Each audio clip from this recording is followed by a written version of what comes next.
வெண்முரசு. எழுதழல் 17. வாசிப்பது சந்தீப். 3. முகில்திரை 10. கோகுலம் ஆயர்பாடிகளிலே மழை மிகுந்த இடம் என்பார்கள். ஆண்டுக்கு ஒருமுறை மழை பெய்யும் ஆயர் நிலங்களுண்டு.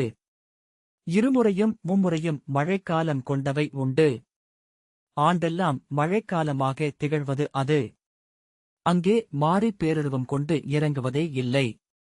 பண்டொரு நாள் கரியவன் தன் கைகளால் மந்தர மலையைத் தூக்கி அச்சிற்றூருக்கு மேல் குடையெனப் பிடித்தான் என்கிறார்கள் சூதர்கள்.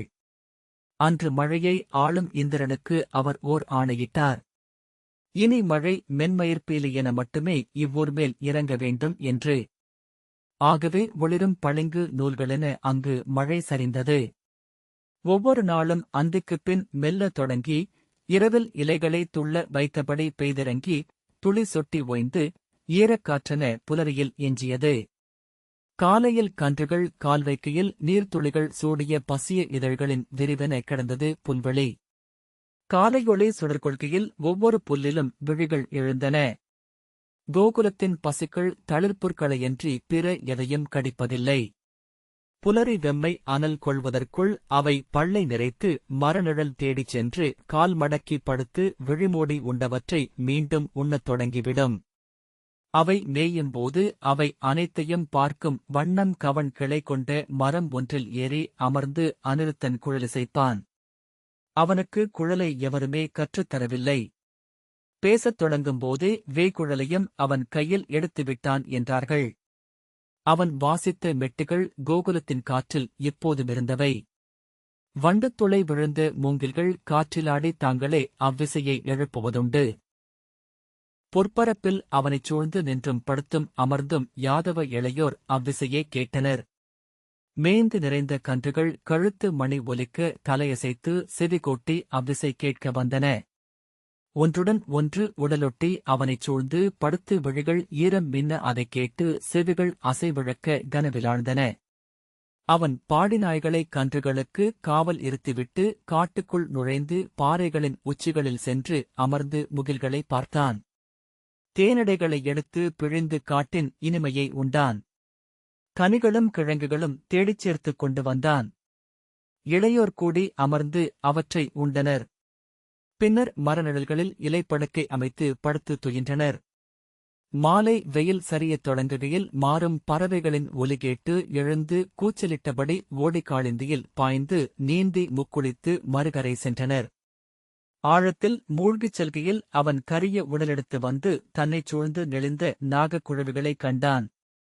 அங்கு வாழ்ந்த முதல் நாகமாகிய காளியனின் மைந்தர்கள் அவர்கள் என்றனர் கோபியர்.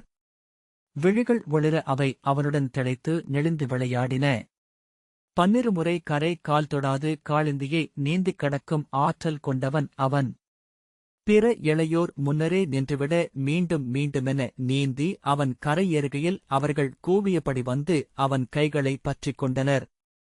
ஒருமுறை அங்கே வந்த அயல் வணிகர் ஒருவர் வியந்து, தோள் பெருகிய மலர்கள் கூட 3 முறைக்கு மேல் இக்கருநதியை நீந்திக் கடக்க முடிந்ததில்லை. உனக்கு வேறு ஏதோ மாயம் தெரியும் என்றார். அவன் நீந்துகையில் காளிந்தி தன் உள்ளங்கையை விரித்து ஏந்து செல்கிறாள் என்று என் அன்னை சொல்கிறாள் என்றான் அவன் தோழனாகிய பிரபவன். நாகங்கள் வந்து உடன் திளைக்கின்றன வணிகரே என்றான் அனிருத்தன். இவன் யார் என்று அவர் கேட்டார். எங்கோ நோக்கிய விழிகள் பாவனன் இவன் துவாரகையின் அரசரின் பெயர் மைந்தன் என்றதும் இப்போது தெரிகிறது. இளையோனே, நீ தென்னகக் கடல்களை நீந்திக் கடந்தாலும் வியப்பதற்கேதுமில்லை என்றார்.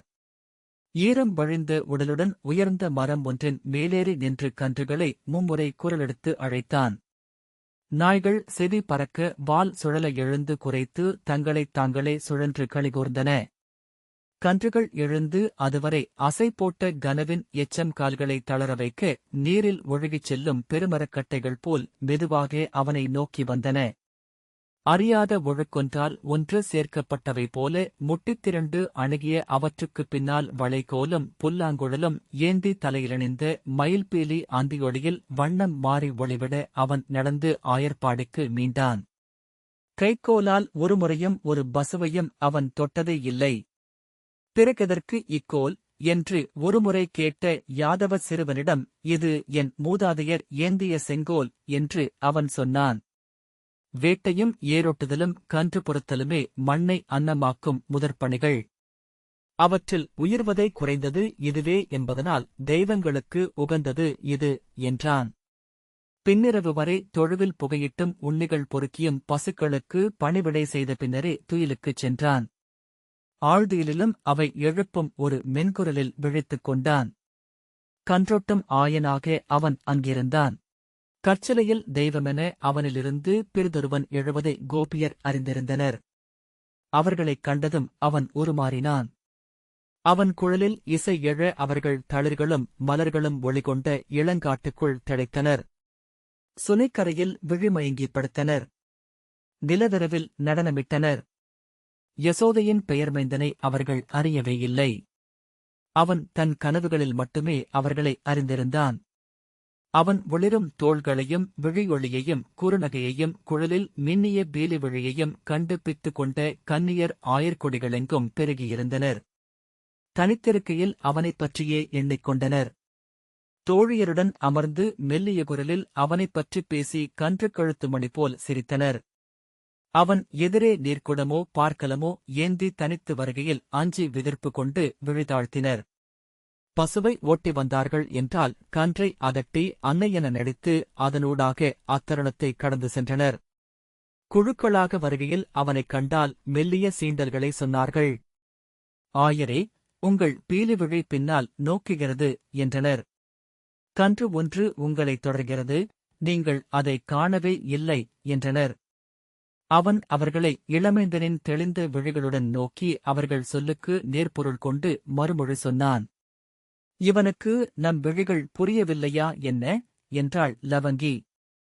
அன்னையிடம் கொஞ்சிக் கொஞ்சி ஆண்மகனாக மறந்துவிட்டான் போலும் என்றாள் ஸ்ரீபத்மை. அவனுக்கு அப்பிச்சியர் குழுவே உவகையூட்டுகிறது போலும் என்றாள் கஸ்தூரி. அச்சொல் அவர்களனைவரையும் அமைதியாக்கியது. அவன் அம்முது மகள்களுடன் காணாடுவதை, அப்போது அவன் குழலில் எழும் இசையை அவர்களும் அறிந்திருந்தனர்.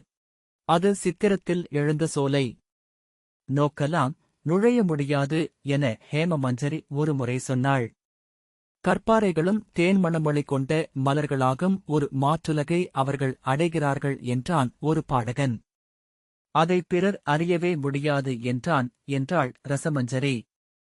அமுதென்பதை அறியாது எவருமில்லை என்பதனால்தான் அச்சொல் வாழ்கிறது. ஒரு துளியேனும் ஒவ்வொருவருக்கும் அளிக்கப்பட்டுள்ளதடி என்றாள் நேத்திரமஞ்சரி.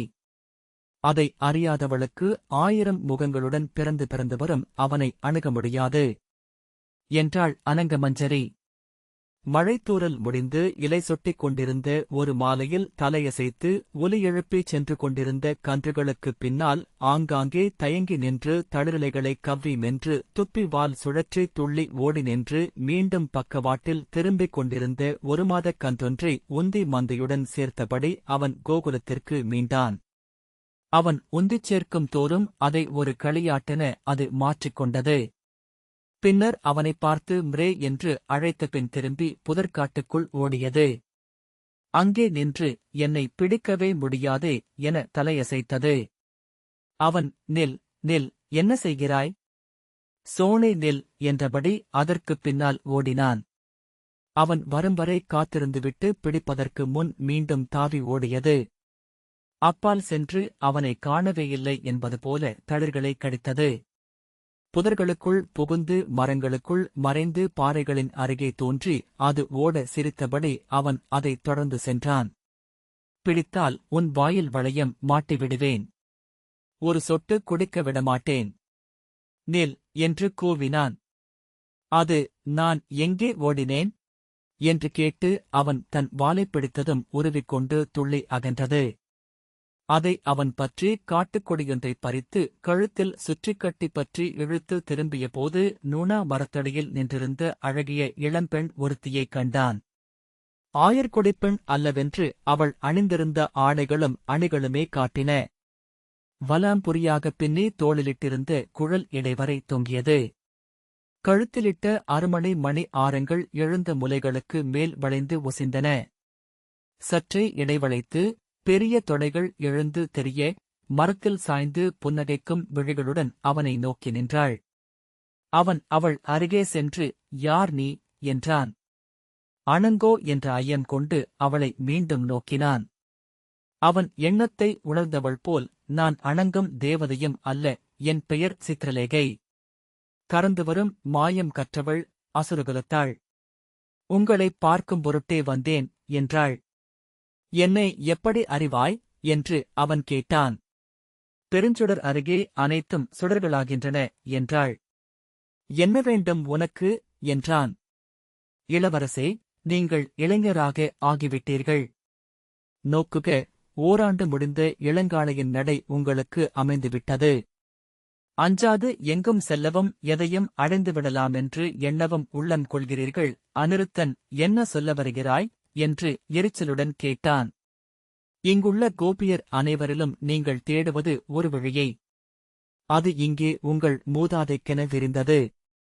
பிறிதின்றி வாழ்ந்தமைந்தது என்றாள் சித்ரலேகை. அவன் விழிகள் மாற அவளை கூர்ந்து நோக்கினான்.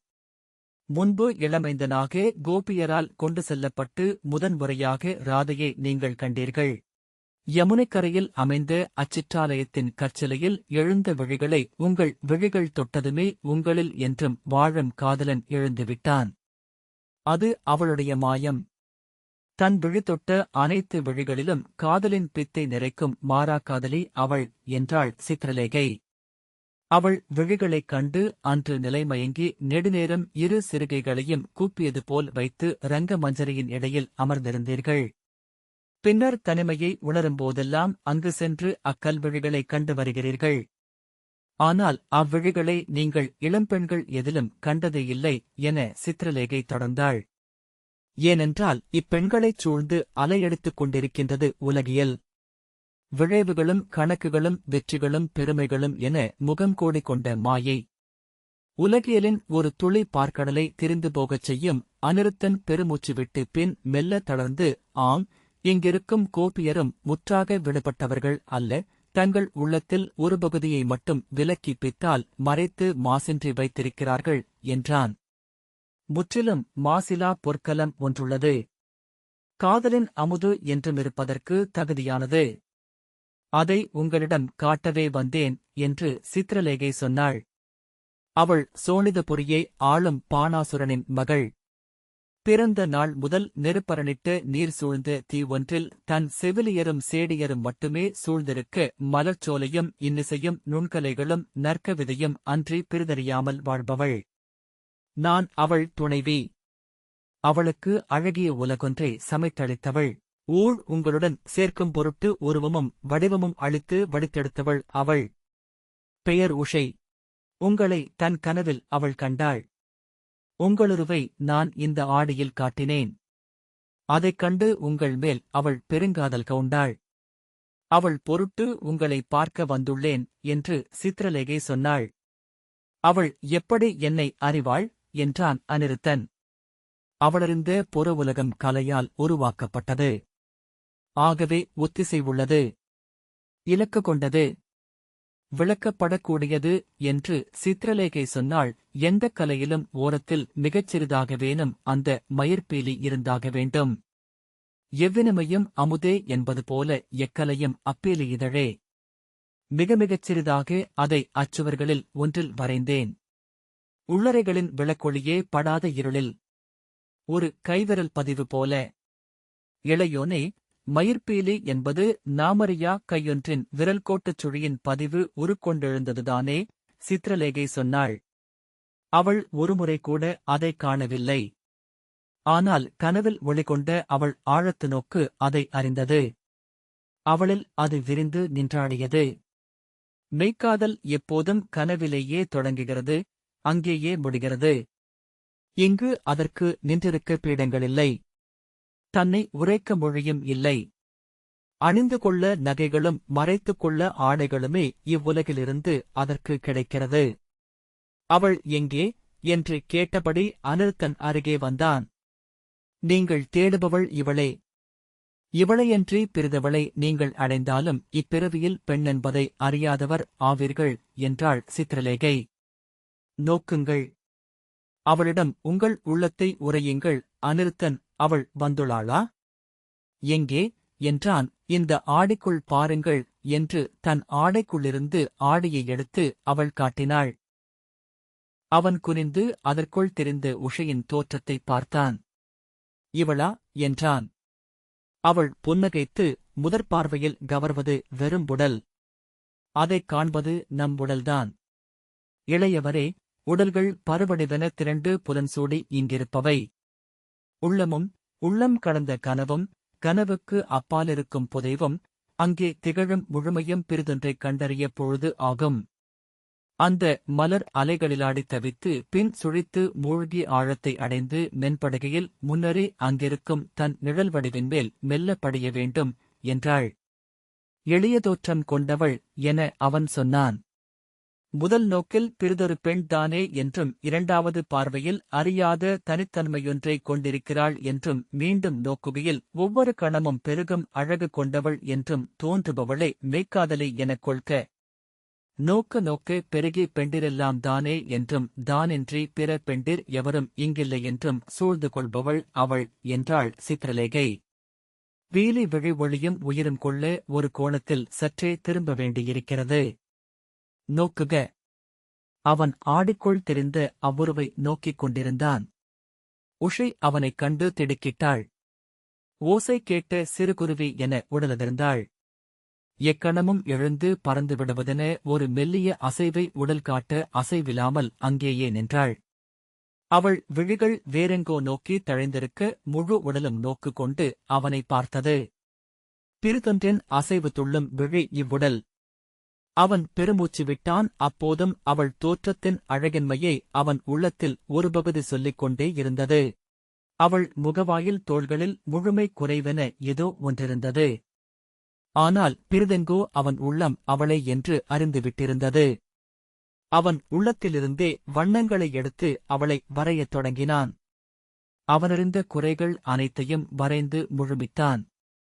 மெல்ல விழுதிருப்பி அவனை நோக்கி அரைக்கணம் அவள் புன்னகைத்து விலகிக் கொண்டபோது அவள் முகத்தைப் பார்த்து புன்னகைத்தான். அவள் நாணி தலை குனிந்தபோது ஆணென்று தன்னை உணர்ந்தான். மேலும் மேலும் அவன் சூழ்மறந்து அவ்வாடியை நோக்கி சென்று கொண்டிருந்தான். எண்ணியிராக்கணம் ஒன்றில் சித்திரலேகை தோளில் கை வைத்து தள்ளி அவ்வாடிக்குள் அவனை செலுத்தினாள். நீருள் விழுந்தது போல அவன் தத்தளித்து அதன் ஒளிப்பரப்பில் அமிழ்ந்து முடிவின்மையில் மூழ்கினான். ஆடியை மீண்டும் ஆடையில் மறைத்துக் கொண்டு திரும்பி அவள் மரங்களுக்கிடையே மறைந்தாள். ஆயர்பாடியில் அந்தியில் அநிருத்தன் திரும்பி வராதது அனைவருக்கும் பதற்றத்தை ஏற்படுத்தியது. கன்று தேடிச் சென்றான். நாங்கள் இங்கு மீண்டோம் என்றான் சுதமன். அக்கன்று மீண்டுவிட்டது. அவன் வரவில்லை என்றான் ஸ்ரீதமன். காட்டில் புலியும் கந்தர்வர்களும் இறங்கும் பொழுது இது என்றார் மூத்த ஆயரான கிருபாலர். சினத்துடன் பூர்வர் இளைய யாதவனின் பெயர்மைந்தன் அவன். அவனை எதிரிகள் எளிதில் வெல்லல் இயலாது என்றார். நந்தகோபர் விளையாட்டுப் பிள்ளை. எங்காவது ஒளிந்திருப்பான். எதையாவது கண்டு தொடர்ந்திருப்பான். வருவான் என்றார். யசோதை என் மைந்தன். என் மைந்தனை தேடி வாருங்கள் என அழுது கொண்டிருந்தாள். பந்தங்களை கொளுத்திக் கொண்டு ஆயர்குழு ஒன்று மேய்ச்சல் நிலமெங்கும் சுற்றி வந்து அவனை அழைத்தது. யமுனையின் அக்கரைக்கு சென்றிருப்பானோ என்று யசோதை கேட்டாள். அப்பிச்சியின் இல்லம் அங்கிருக்கிறது என தனக்குத்தானே சொல்லிக் கொண்டாள். அவள் சொன்னதென்ன என அங்கிருந்த அத்தனை பெண்களும் உணர்ந்தனர். அன்றிரவு முழுக்க அவன் திரும்பி வருவதற்காக அவர்கள் காத்திருந்தனர். யசோதை எக்கணமும் என் அழகியே, எங்கிருக்கிறாய் என்ற குரல் தன் முற்றத்தில் எழுமென்று எண்ணி செவி கூர்ந்திருந்தாள். ஒவ்வொரு சிறு அசைவுக்கும் எழுந்து சென்று அம்முற்றத்தை இடைவழியின் தொடக்கப் புள்ளியை நோக்கி மீண்டாள். புலர்ந்த பின்னும் அவன் வராததைக் கண்டு அவள் நெஞ்சை அறைந்து அழத் தொடங்கினாள். சென்று நோக்கி வருக. என் மைந்தனுக்கேதோ ஆயிற்று. அவன் திரும்பாவிட்டால் நான் உயிர் வாழ மாட்டேன் என்று அவள் அழத் தொடங்க நந்தன் சினந்து, அறிவிலி, அழுது என் சிறுமைந்தனை கோழையாக்காதே. காளியனையோ கந்தர்வனையோ வென்று மீழ்வான். அல்லது கொன்ற புலியை தோளில் தூக்கி வருவான் என்றார். பின்னர் மரவுரியை தோளிலிட்டு வளைதடியை கையிலெடுத்தபடி, சரி, உனக்காக காட்டுக்குள் ஒருமுறை சென்று பார்த்து வருகிறேன் என்று கிளம்பினார். இறுதியாக அவன் நடந்த பாதையில் அவன் காலடிகளைத் தேடி கண்டடைந்தார். நுணா மரத்தடி வரை சென்ற அக்காலடிச் சரடு அங்கிருந்து முற்றாக மறைந்துவிட்டிருந்தது. மரங்களுக்கு மேல் ஏறிச் சென்றிருப்பானோ என்று ஐயம் கொண்டார்.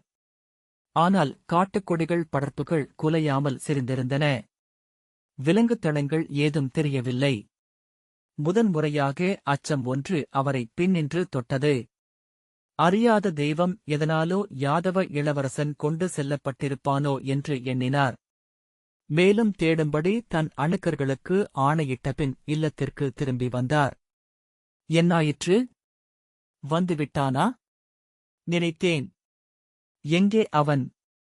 மூடன் இன்றே அவனை என்று கால்கள் பின்ன கலைந்த தலையுடன் வந்த யசோதையிடம், விலகிச் செல், முதுமகளே. இது அரச பணி என்று சீறிவிட்டு ஓலையை எடுத்து இளையவன் விந்தையான முறையில் மறைந்த செய்தியை எழுதி துவாரகைக்கு பறவையில் கட்டி அனுப்பினார். அது பறந்து செல்வதை நோக்கி நின்றபோது பின்னால் வந்த யசோதை, என்ன ஆயிற்று? சொல்லுங்கள் என்றாள். அக்கணம் ஓர் நம்பிக்கை அவருக்கு வந்தது, எந்த அடிப்படையுமில்லாத நம்பிக்கைகளுக்குரிய உறுதியுடன். அவன் தன் வெற்றி ஒன்றை தேடிச் சென்றிருக்கிறான். சிறுவனாகச் சென்றவன் ஆண்மகனாக மீள்வான் என்றார். இந்த வாசிப்பை கேட்டதற்கு நன்றி.